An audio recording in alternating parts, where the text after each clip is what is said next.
All right, good morning, everybody. Trash with First Blood. Good morning. All right, y'all know what time it is. It is Firearms Friday. Let's do this.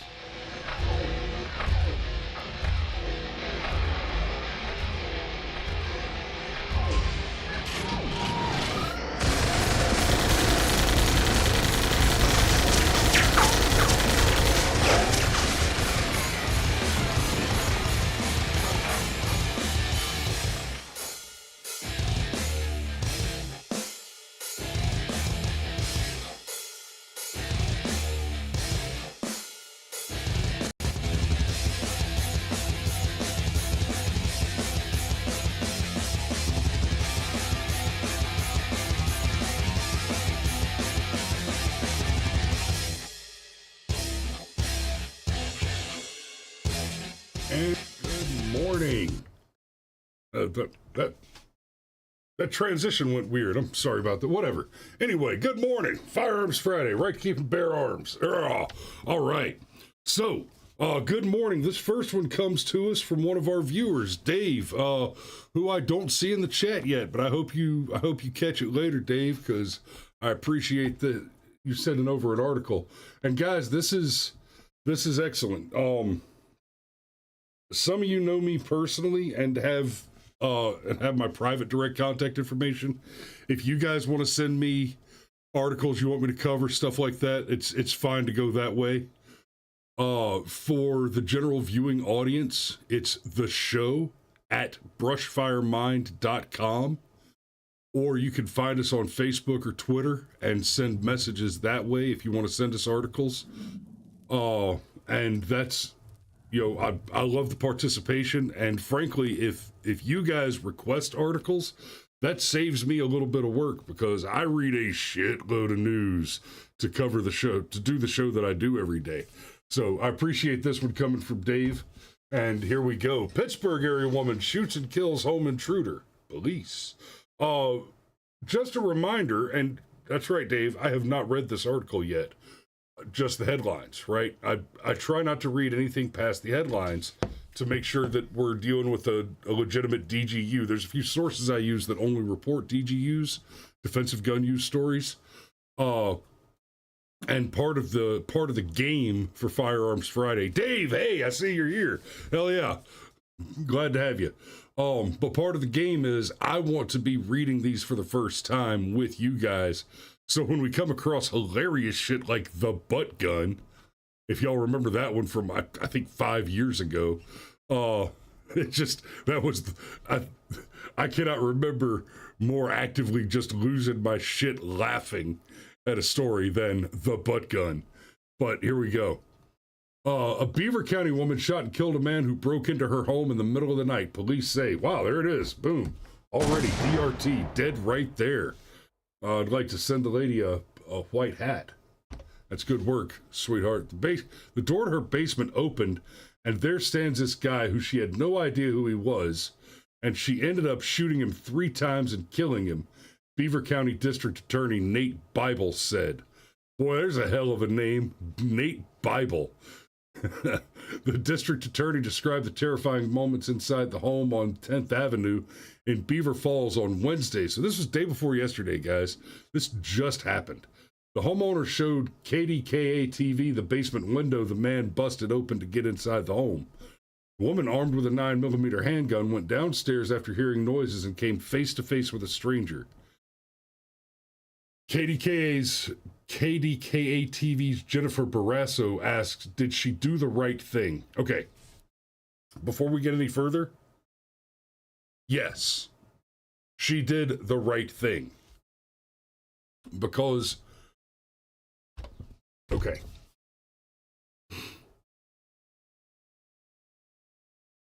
Supervillains do what they do, often under the banner of the greater good. Right? Corrupt governments. It doesn't matter if what they're doing actually is for the greater good. They do it under the banner of the greater good. The problem with the greater good is in service of the greater good, if that's what you think you want to do, sometimes that means that you have to look at at Typhoid Mary, and you have to put her down. When you're talking about somebody breaking into your house, understand this. No one is going to save you. Not only are the police incapable of doing it because their reaction time is not sufficient, and that's not a criticism of the police. That is a brute fact. It takes time to get the call, react to the call, and get to the scene. It takes time. It takes minutes at a minimum. Right? If you're very lucky, your response time is going to be 10 minutes, but it's not going to be less than 5. It's just not going to happen. An encounter like this, where a bad guy tries to break into your house, you do not have 5 minutes. For those of you who have never been in a gunfight, unless you are conducting a protracted siege warfare against an entrenched opponent, or are the entrenched agent in a protracted siege, gunfights, even in war, are fast. I mean, fights in general happen fast. I mean, I haven't been on the mat for a while, but even hand to hand, two guys who were there for the purpose of sport trying to choke each other out. Anything over 2 or 3 minutes is a long damn fight. And that, it happens. It very rarely, but it happens. The fight goes longer than that in one continuous bout. You know, you get a boxing match that goes over half an hour. That's because they take breaks, because it's a sport. And they're not there to kill each other. They're there to fight to the submission or to the point win or to the technical elimination. Right, the knockout. But a fight, a real fight, it's lightning fast. Doesn't feel like it when you're in it. Psychological time dilation makes those seconds stretch out into hours. If you've never experienced that crisis mode time dilation, it is not a myth. It is a very, very real thing. It's very intense. But let me tell you something. Just because you feel like you've been there forever doesn't mean it's the case. The police are incapable. It is a metaphysical impossibility for them to effectively protect you from a home intruder, unless they just happen to already be on the scene when the intruder invades. Right? We've said it plenty of times before. It's a fantastic bumper sticker. When seconds matter, the police are minutes away.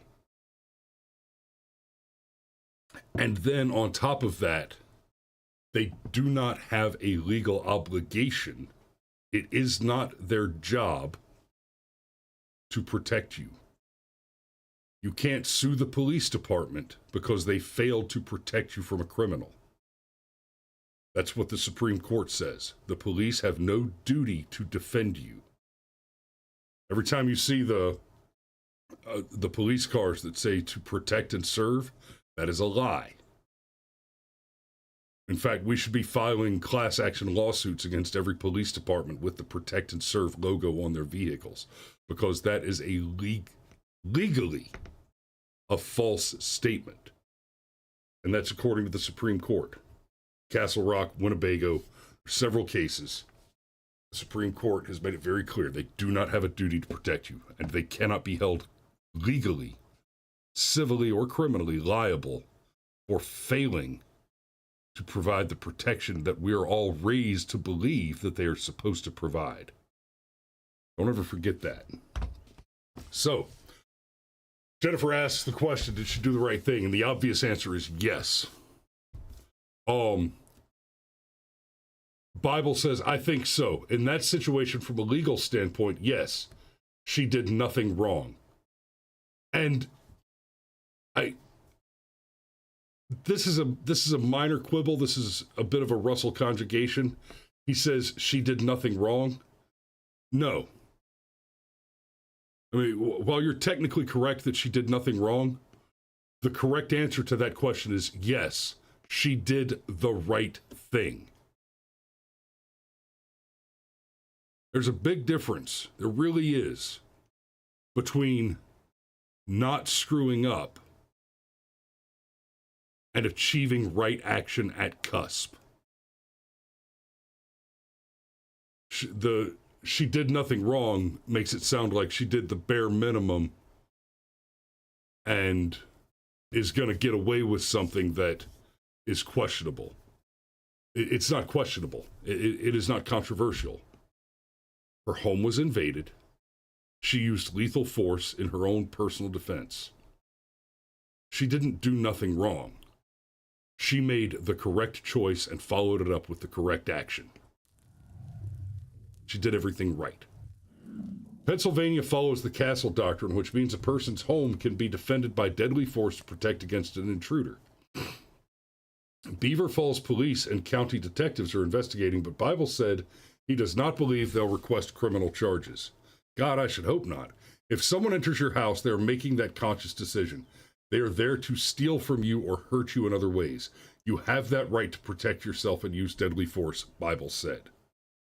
KDKA TV asked Bible what people should do to protect themselves if they do not have a gun. And he answered, there are classes to learn self-defense. Get a big dog to help you, he said. Outside of having a firearm, anything can be used as a weapon. The name of the man who was killed was not released. Okay, there are classes to learn self-defense. Get a big dog to help you. Outside of having a firearm, anything can be used as a weapon. No. KDKA TV asked Bible what people should do to protect themselves if they do not have a firearm. Go buy a gun! That's what you should do. If you don't already have a gun, go buy a damn gun. If you are not armed in a world that has criminals who are armed, you are not taking yourself, your safety, or your life seriously. If you are not interested in your safe sex, right? Persec, physsec, comsec, opsec, you need to handle your shit. Go buy a gun. Yeah, I mean, to paraphrase, the colloquialism, stay strapped or get clapped.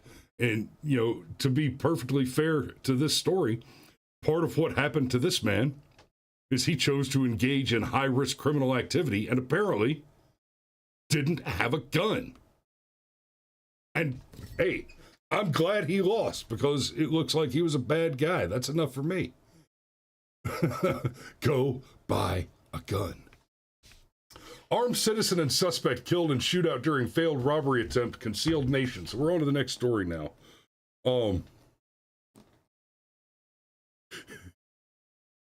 Mr. C, I'm tempted to put a great big gun-free zone sign in my own front yard. But then they take me in for baiting. Armed citizen and suspect killed in shootout during failed robbery attempt, concealed nation. In a tragic turn of events in Pleasant Hill, a second person has come to injuries following a shooting at a local cannabis store on Tuesday. Okay. This story is just from just a couple days ago at a cannabis store. Not the first one we've covered. Oh. We talk about pot stores for a minute. I am not what you would call a big proponent of marijuana. I'm not super pro pot. At the same time, however, I'm not particularly against it or, frankly, any hard drugs. I was once thrown off a jury when the judge asked me, the case had to do with a a bar where an undercover cop had gone in and bought a beer at the bar and they didn't check his ID. And one of the questions that was asked in jury qualification was, do you feel that the government is too hard on the prosecution of illegal substance use or the criminalization of underage alcohol use? And my answer was, yes, Your Honor. I feel I don't feel I can read the Constitution and I can articulate clearly that there is no authority in the Constitution for the government to extend such authority and control. I think it is clearly illegal for the government to employ laws which control the use, production, and distribution of substances. We can extrapolate that from the fact that in order to achieve prohibition originally, it required an amendment to the Constitution. And that was the same thing, the control of distribution, production, and possession and consumption of a substance. And no such amendment was even proposed in the pursuit of creating these absurd drug register laws. And at the end of the day, frankly, if we have people out there who want to voluntarily run a line of cocaine up their nose and die of an overdose, I don't need those people, and I appreciate their self-selection. I take it as a courtesy, in fact. Yeah, they kicked me right the fuck off that jury. Which worked out for me, because if you've never had jury duty, it doesn't pay shit. I hate missing work for jury duty. I'd rather be out making money. Jury duty, there's an honorable tradition there, but we got a lot of problems in this. Go look at everything that's going on with the jury selection for Donald Trump. We got a lot of problems going on there. And then the other thing about pot stores. So there is no legitimate federal authority to control substances. There isn't. That's basic constitutional law.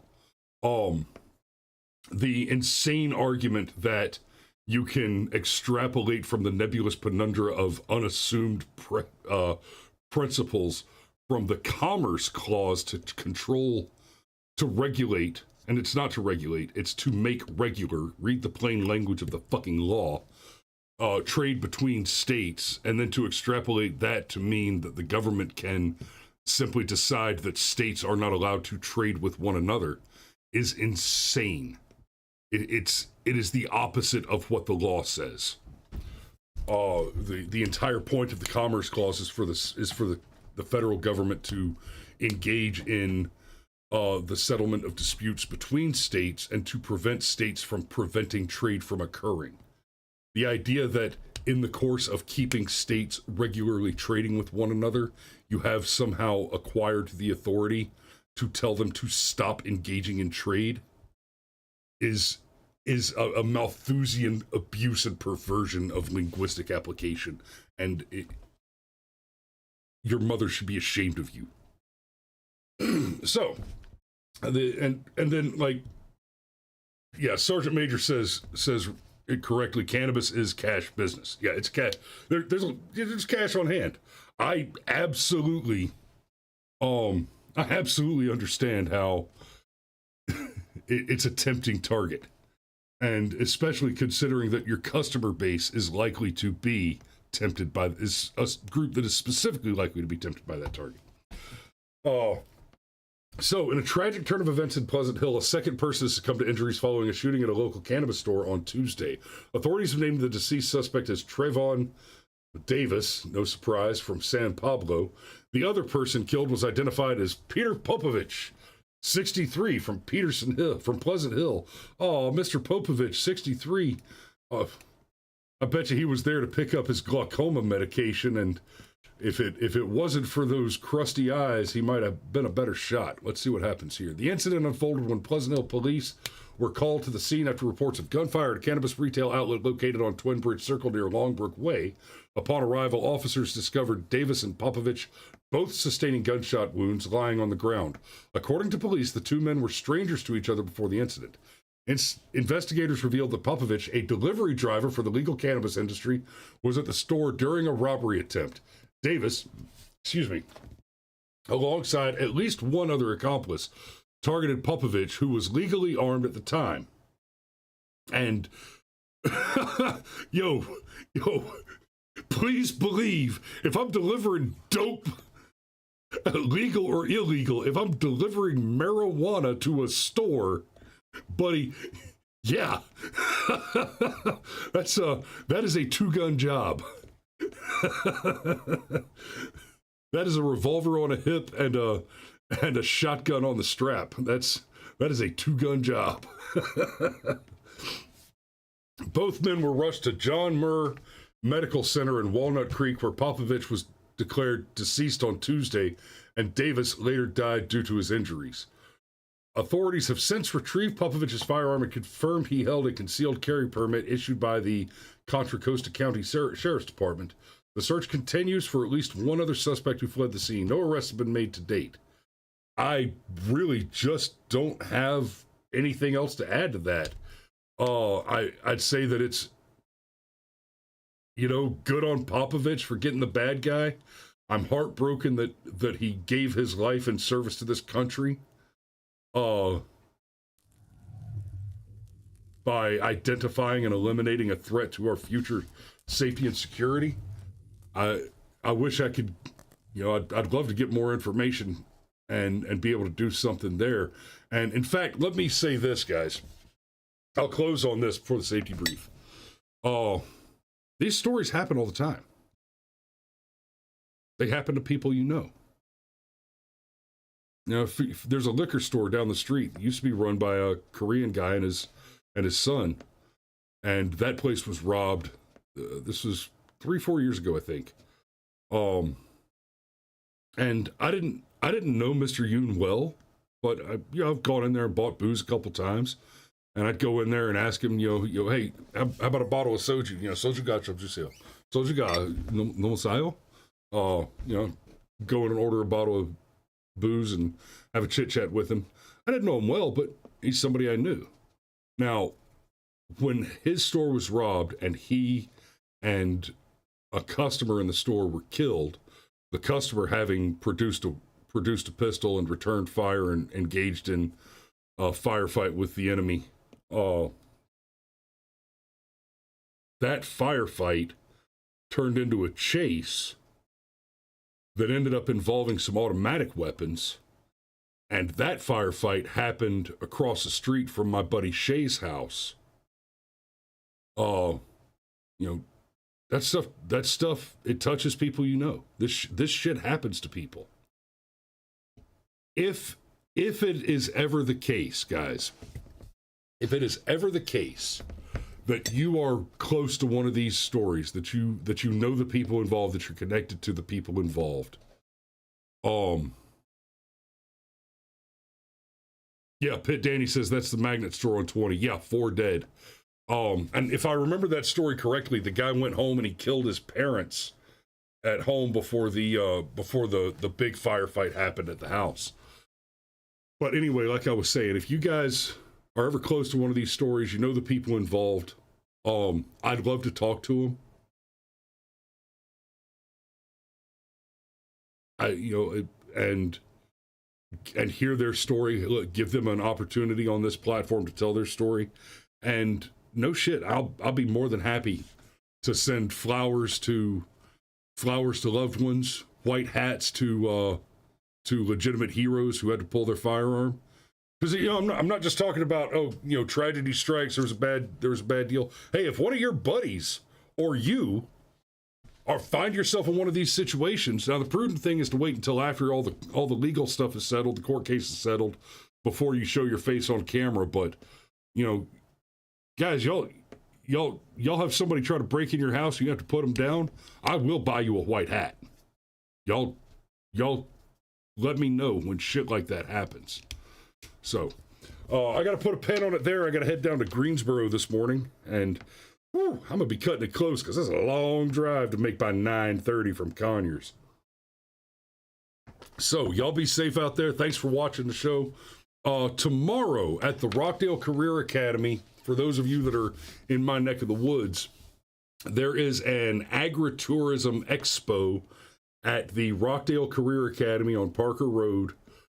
I believe it is from 9:30 to 12:30, and I'll be there with a table set up, talking to kids about video production and using drones in film and video. So y'all be good out there. Be safe. Don't drive drunk. Don't fry bacon naked. And we love you, and we will see you on Monday.